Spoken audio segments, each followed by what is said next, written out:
Pag normal ang iyong kolesterol, normal din ang inyong BP. Dati akong high blood, talagang nagtu-200, 128/86. Napanood ko to sa YouTube, ginawa ko, at talagang hiyang na hiyang sa akin. Maniniwala ba kayo na kumakain ako ng oatmeal na hindi niluluto?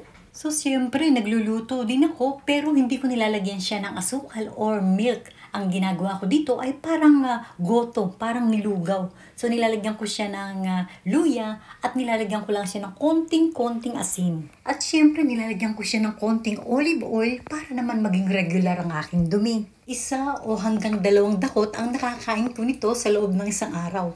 So alam niyo ba ang kinagaganda pa nito? Siyempre mauuhaw ka, inom ka ng inom ng tubig. Ako kasi ang taong mahinang uminom ng tubig. So hindi rin ako nagso-soft drinks, basta tubig lang ako ng tubig. Ang pagbaba ng aking dugo ay talagang siguro isa na rin dito sa ako ay nagda-diet. So talagang totally hindi ako nagra-rice at saka talagang gumanda at naging magaan ang aking katawan. Wala akong nararamdaman mula ulo hanggang paa. At para mapatunayan ninyo, bago kayo magpa-check up 1 week before o 2 weeks before ay kumain na kayo ng kumain nito. O sige, thank you so much guys for watching and see you to my next vlog. Bye!